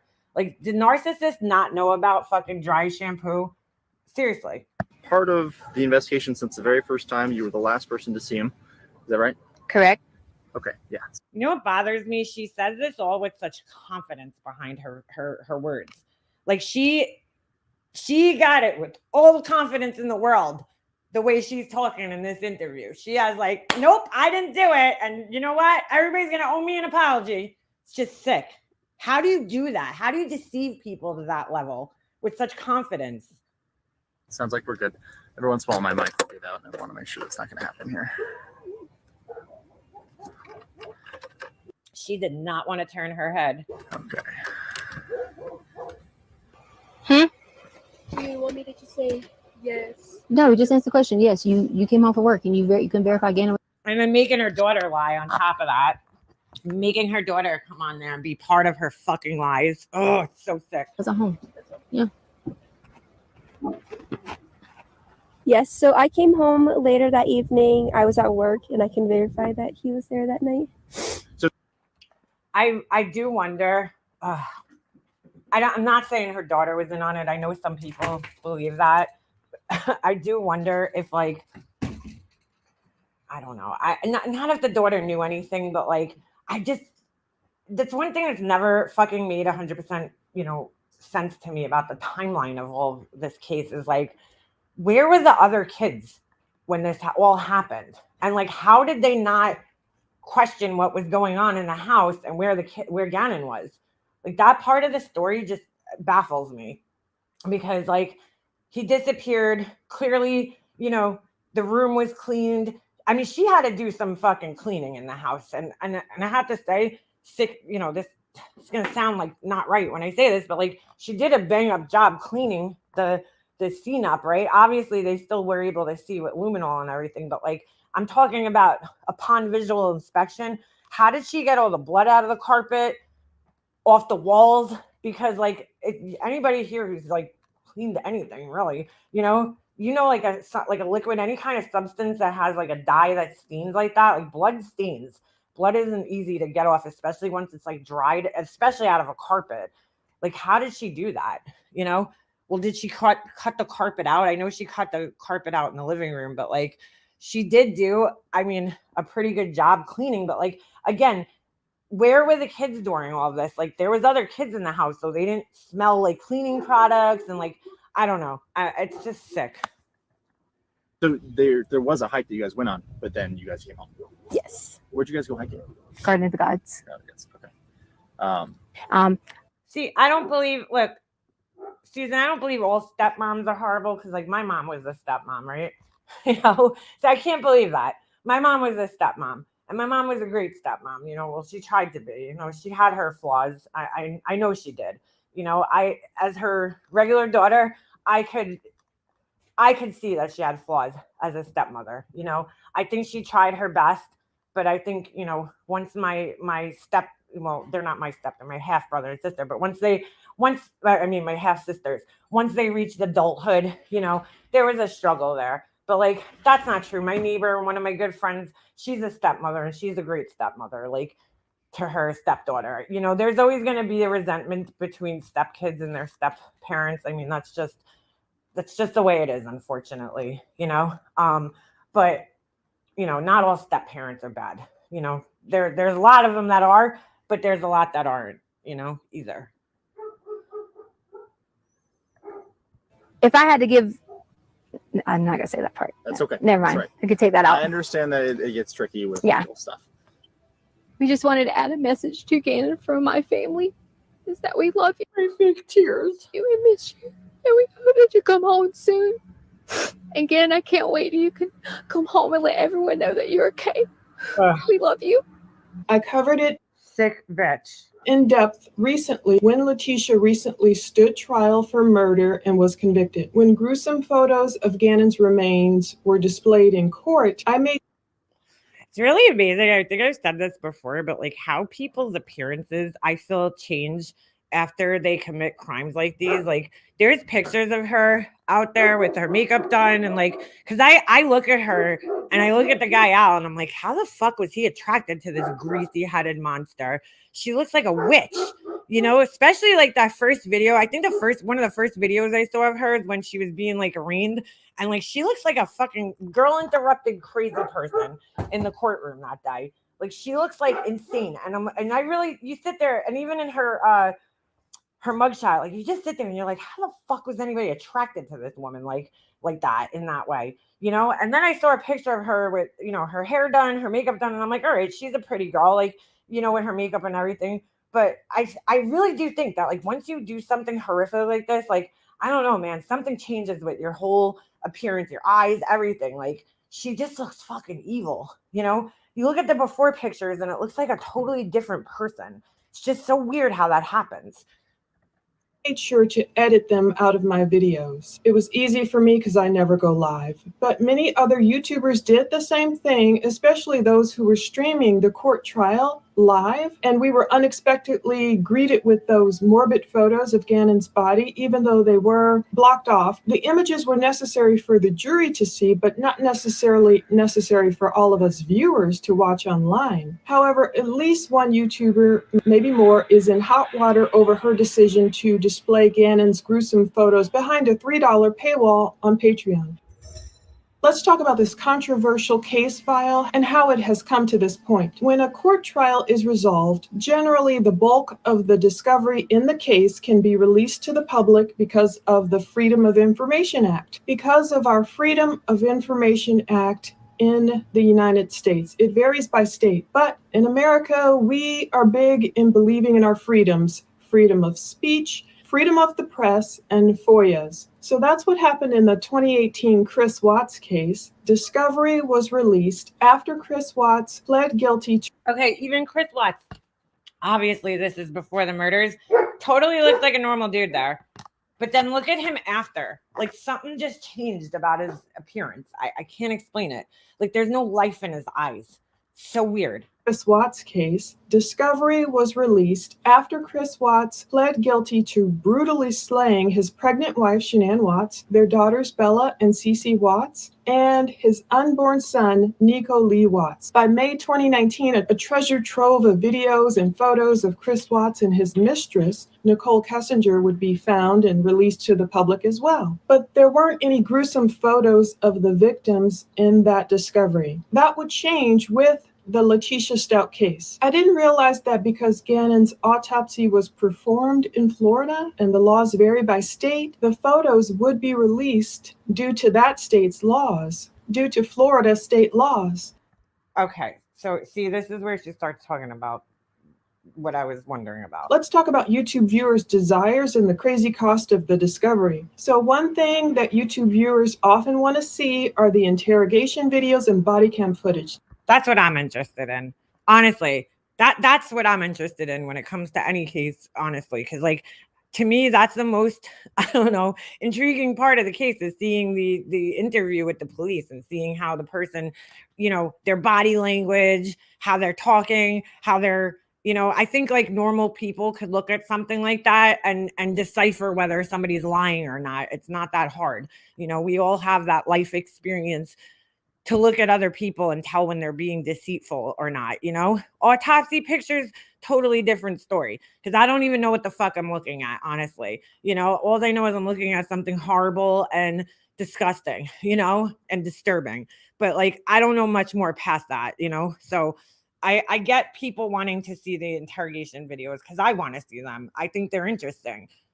I think it's interesting to see the police tactics, how the police question the people. You know what I'm saying? Just the whole thing. I love watching interrogation videos, but like the autopsy picture just has no value to me. I just don't see the value in me wanting to view that. See all of it because they don't play that on the news. But during Letitia Stout's trial, plenty of her body cam videos were displayed on screens and you couldn't see them well. The audio was pretty bad. That's why viewers ask us, YouTubers, to obtain the original Discovery files. They want to pour over the interviews and the body cam videos and the phone calls in their best format. That's one reason when Letitia Stout's case files were released, I put plenty of her body cam videos on my new channel called Plunder Body Cam Videos. For example, video footage of Letitia and her daughter Harley Hunt at the Candlewood Suites in Amarillo, Texas on February 1st, 2020 is something that viewers wanted to see, even though that doesn't even have any audio.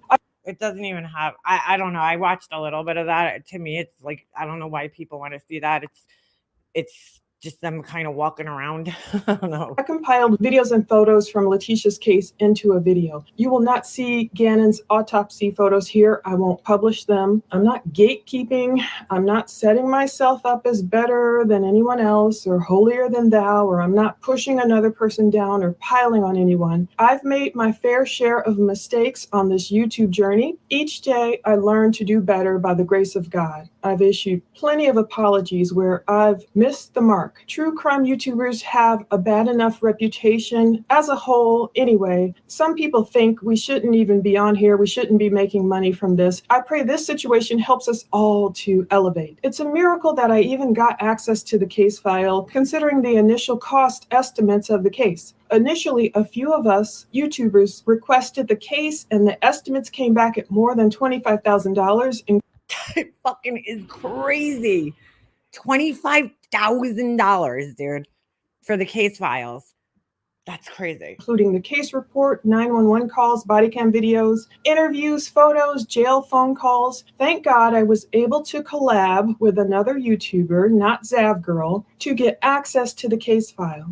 This is very interesting here that she says this because Zav Girl, how did she pay for this? how the fuck did she afford this? Because I think I looked at her Playboard the other day, and even with the amount of money that she's making on her channel, with the amount of subscribers that she has, and again, this is only counting super chats and stuff because it's on Playboard. And I don't know if I still to this day don't know if Playboard counts memberships as part of, you know, super chats or not.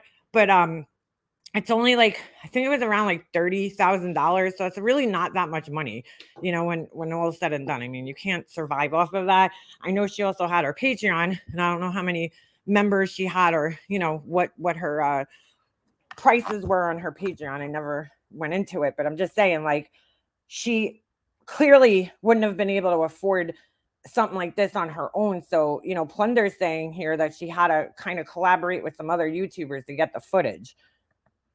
The price for Letitia's jail phone calls were reduced, but they would still cost a whopping $6,282 instead of the $17,842 estimate initially they gave us. However, the remaining case file, that's still a pretty substantial amount of money, dude. You know, just for the phone calls, $6,000, dude. That's a substantial amount of money. So it's like, how much money did she pay for this? had been greatly reduced to $422.50. On June 20th, Andrew sent me an email letting me know the reduced cost of the file. He wrote, "The court has received your records request in 20 CR 1358, People versus Letitia Stalk. Please note that all publicly available pleadings filed into the case are available on our website. Regarding the evidence and exhibits admitted throughout the jury trial, it is not possible to add that to our website due to the large volume of data. Instead, we will distribute the material directly to requesting parties and charge applicable fees in accordance with Chief Justice Directive 0601. The cost breakdown for all evidence admitted at trial is listed below. 1,570 pages of photo documents, exhibits, holy shit, 74 audio video recordings. The total $392.50 plus $30 per hour research fee. Total Who are you talking of, Smokey? Zav girl? Sorry, I'm trying to like watch this and keep up with the chat here. Calculated upon completion of request. The material Heels is worse than Zav, really, dude? All right, we'll take a look at that. Material will be shared electronically in a secure password-protected format, which you will be able to download. They also said they could put the material on a USB flash drive and mail it to me. This option adds between $30 and $40 to the total, which accounts for the cost of purchasing a suitable flash drive. If you would like to choose specific pieces of evidence from the case instead of receiving everything, I have attached a list of all exhibits for your review. Please let me know how you intend to proceed with the request so I can provide the next steps in the process, including payment and delivery information." I'm so glad she did this video, because like I do wonder how people, like, first of all, how much they pay for this shit, but also just how the whole process goes. So this is interesting to me.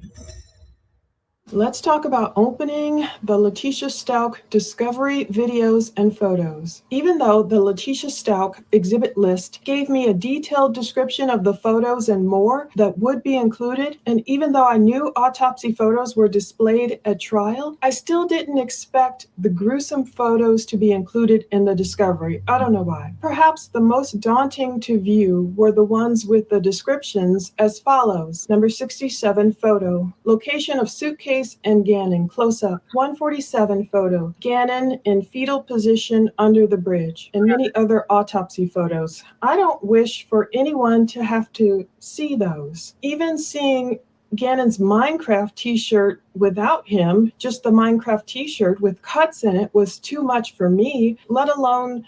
Oh, God, that just like, just her describing that makes me want to just cry, dude, because my son has Minecraft t-shirts. Like, I can't imagine this. Just can't imagine it.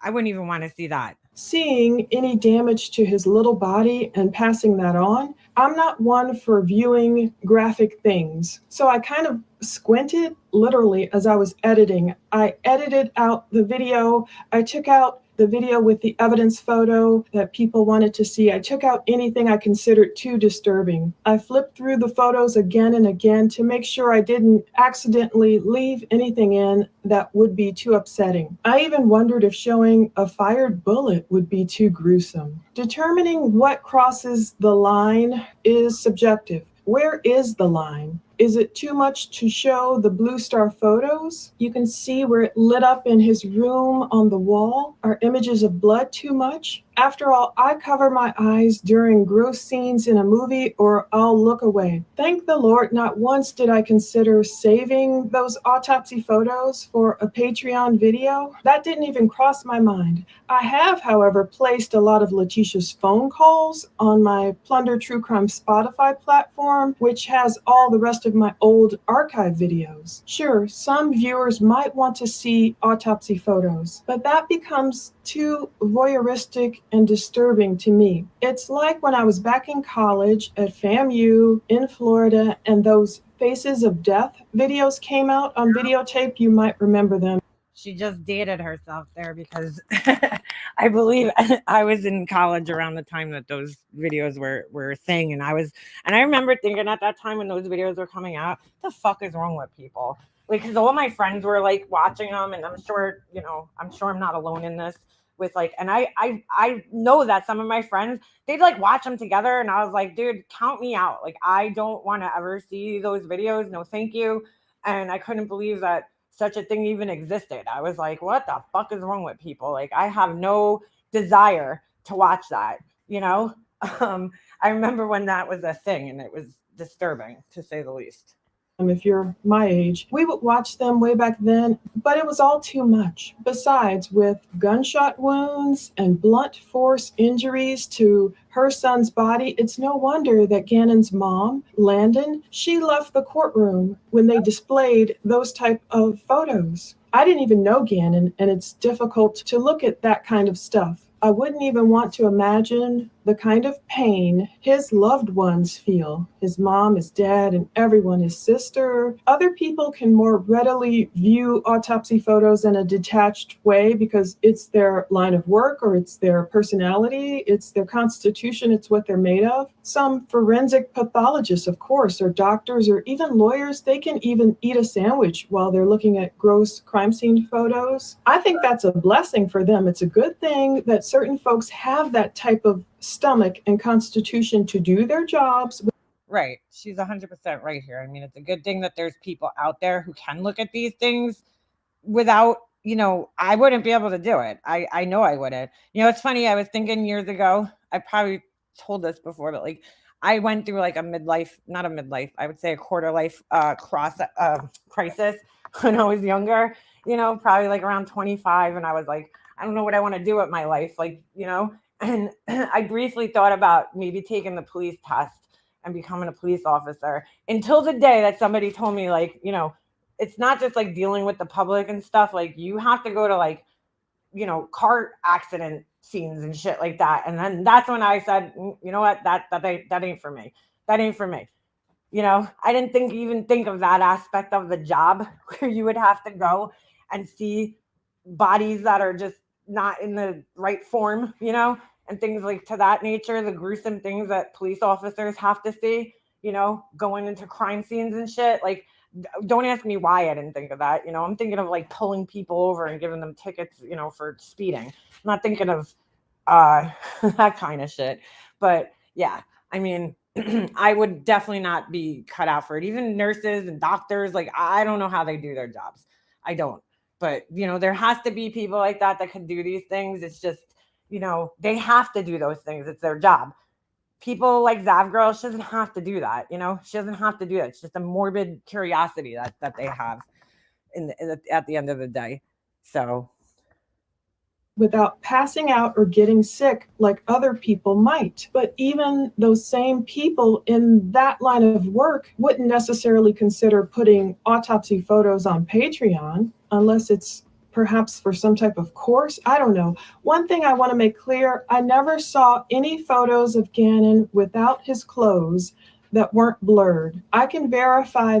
So she's saying that these photos, so it got out of control clearly because there was never photos of him distributed without things being blurred. That part of Zav Girl's statement that we will read later in this video, that part is true. I do believe the rumor mill is going crazy a little bit, taking on a life of its own. I do not believe the court released any unblurred photos of Gannon in his birthday suit, like some people are saying. Okay. So I'm not going to keep playing this. You know, if you guys want to finish watching, I just kind of wanted to get an idea of like what was received. She gets into the whole fact that she used to watch Zav Girl. They live near each other. They were going to meet up for coffee at one time, but then they didn't. And then she kind of lost respect for she doesn't say that, but it seems that way. She kind of like Zav Girl went off the deep end during the Kylie Rodney case, you know, with Ryan Upchurch and everything. So I'm not going to continue playing, you know, the whole thing, but let's take a look at JLR's. Oh shit. I didn't realize me closing that window would do this. And somebody had sent me a screenshot last night. I gotta share that with you guys about, you know, these people on Twitter. They're, oh, you know, I lost respect for Brian Enton. Really, dude? Like, okay. So this is JLR's. See this fucking idiot. Let's see what he has to say here. Heels in the air is worse than Zav Girl. This vile woman posted autopsy woman's of 17-year-old Kendrick Johnson on her blog to harass and discredit his mom. She harassed the families of Trayvon Martin, Sean King. Check out this thread about who she really is. Oh boy. Oh, Jesus. I'm sorry. I didn't know that was going to be there. Fuck. All right, I'm closing this. I didn't realize it was gonna fucking dox her name out. Sorry. Jesus. All right, forget that. I don't need to see that. Jeez. He's an asshole. I'm not even giving him any credence. He's a fucking idiot. I saw that she had actually, oddly enough, I watched a video about that case, and I don't remember autopsy photos being displayed of him, but whatever. He's an idiot. And I didn't know she had a blog, and I'm not doxing her name, so Pee-wee. All right. So this person writes on Twitter. I don't know who this person is. Their name is Michelle. Not sure who they are. I lost respect for Brian Enton after he started getting himself involved in petty YouTuber drama. Hashtag Zav Girl. I'm like, this isn't petty YouTube drama, dude. Like, if that's how you look at it, then you're an idiot. This isn't petty YouTube drama. This is a child. Like, I mean, if you think this is petty YouTube drama, you're ridiculous. Because here's the thing, okay? If it was about like a YouTuber that's like constantly just getting called out, because this happens, right? Sometimes we all do, myself included, we go a little overboard with, you know, calling out people that we just don't like, you know? It's like the bitch eating crackers. It's like, you know, they just can't do anything right, you know? So you just call them out. But Zav Girl's a person that nobody's discussing. You know what I'm saying? She's not on the normal YouTube drama radar. It's not like people are constantly watching her and waiting for her to fuck up, you know? She's not even discussed. She does her own thing over on her channel. But you know what I'm saying? So it's not like it's just people are just picking on Zav Girl because they feel like picking on Zav Girl. Like, I don't even think of her as part of the YouTube drama, you know, arena. You know, she's not even in it.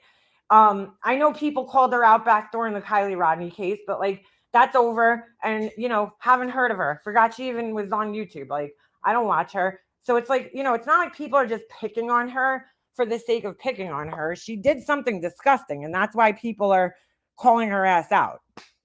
I mean, it's not drama, you know? She's not somebody who typically participates in drama. I can't believe all the shady, creepy shit JLR does. His parole officer, knowing he stalks others and scams, is a weirdo, lets him travel out of town and continue to harass and file ridiculous court shit. I know, it's really unbelievable. Really. Right. Nobody's mentioned her. Like, you know, she hasn't been on people's radar. She doesn't participate really in YouTube drama. So it's like, it's not like people are just like Laura, because like Laura does stupid shit and yeah, we all call it out, but it's not like newsworthy or anything like that. It's just Laura's an idiot, but this is a person who does have a bigger platform, and made it abundantly clear that she was intent on fucking posting these photos, like whatever. Oh God, Tracy made a video. I'm a whore. God, that woman is exhausting to listen to. Holy shit. So I want to also just address real quick. Let's go over my community post here from yesterday. Laura, fucking idiot. Hold on a second. We'll just pull that up. So, I mean, yeah. So I'm sitting here yesterday. I don't even know how I guess I looked at my notifications, or I might have been watching something and maybe a notification popped up in my on my screen, and I clicked on it and I'm like, who the fuck is this? So hold on a second. Do you ever hear JLR talking to his cat? Speaking of house cats, he's so weird. I'm like, I cringe because it's like I'm almost embarrassed for him the way he talks to his cat. Like I make a different voice for my cat, my dog, and everything. Like I get it, but like a man doing it on fucking YouTube with a cat is just fucking weird to me. He's like, oh, you're the cutest kitty in the world. Like he gets this weird high pitched voice, and I'm just like, okay, dude, like it's fucking weird. It's a little fucking weird. I attempted, she's boring to watch, dude. Tempted to watch that girl. So anyway, I go on here and I see this fucking comment right here. You are obsessed. And you know how many times I've gotten a comment exactly like this, even written in the exact way with the obsessed capitalized. And I'm like, who the fuck is STFD and listen? The fuck is this? So I click on the channel and it opens up to this, and I didn't even look at like the top. Well, fuck, I hate that this thing doesn't show the whole photo. I opened it up. I didn't even look at the top because if you look at the banner on the channel, I mean that'll clue you into who it is. It says Energy Candles on it. Fucking dumbass. But I don't know why it's not going to show here. So I go to the about, and I didn't even like read it because I was kind of busy doing something. So I see that there's a Patreon link and a Twitter link and like all these links in the about section. I'm like, that's fucking weird, So I click on the Patreon link and I see it goes to Laura's Patreon. And I'm like, what the fuck? I'm like, did this dumbass log into the wrong troll account yesterday? Like, you know what I'm saying? Like, I don't understand this. Like, I don't understand why she's logging into a different account to leave a comment on my page. Like, I think she honestly logged into she meant to log into a troll account and accidentally logged into her other channel that she has that she now named Sit the Fuck Down and Listen.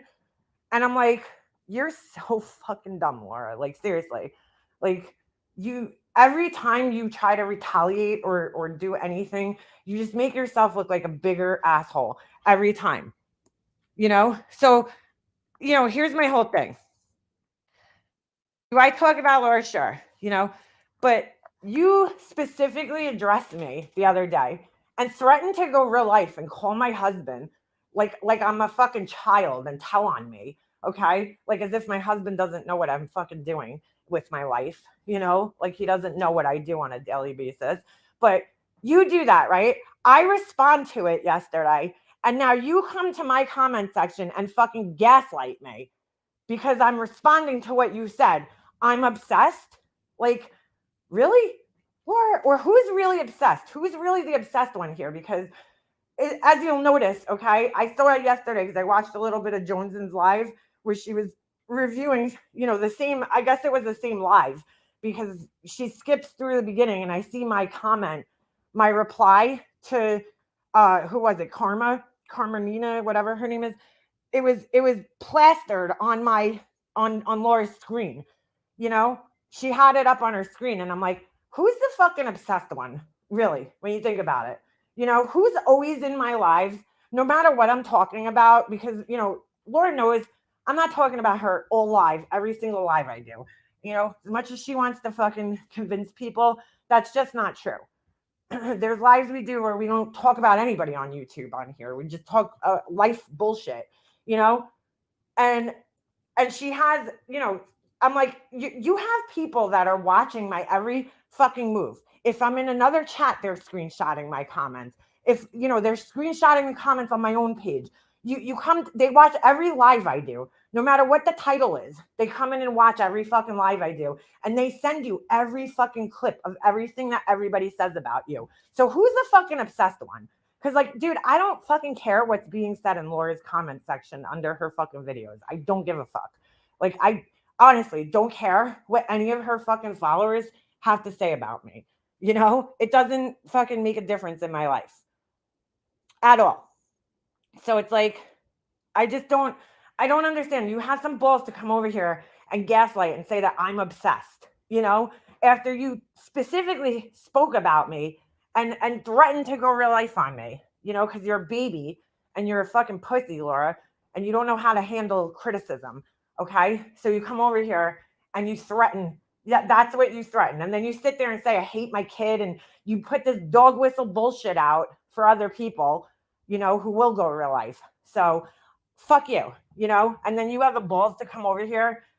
But it's like you only have half the balls because you come over on like some other channel. I don't know why you couldn't just comment under your Perplexed QT channel because you're not fucking blocked here. You know that, okay? Because I don't block people, really. So unless you're just like a fucking idiotic troll. But like you come over here and you say I'm obsessed because I'm responding to what you fucking threatened against me yesterday. Like, are you fucking kidding me? Are you kidding me? It's unbelievable. She's so dumb and makes herself look even dumber every time she fucking opens her mouth. I went on his live stream, but my phone kept dying. Who's that? I mean, just unbelievable. Unfucking believable. Her drag's so lame and she wouldn't dare go on one. Yeah, she can't drag a fucking blanket, dude. Like she sucks at it. Sucks at it. You know? Like, oh, you're obsessed. I'm going to talk about you. And then when you respond, I'm going to gaslight you and call you obsessed. Like, give me a fucking break. Fucking asshole. Anyway, she was trying to bash all the enemies of this guy. Has no idea the drama going on. Yeah, she never knows what she's fucking talking about. You know? She never knows. But anyway, all right. That's about all I got for you guys today. I'm going to go because I got things to do. But it was wonderful catching up with you guys today. I'll be back sometime. Well, it's only tomorrow's Friday, right? But yeah. I got a real kick out of our community post directed at Mr. Beast. She's an idiot. Mr. Beast, the guy that like makes videos for kids. What the fuck? Anyway, all right, guys. I'm ending this. I'm out of here. And I will talk to you guys sometime in the near future. All right. I'm out.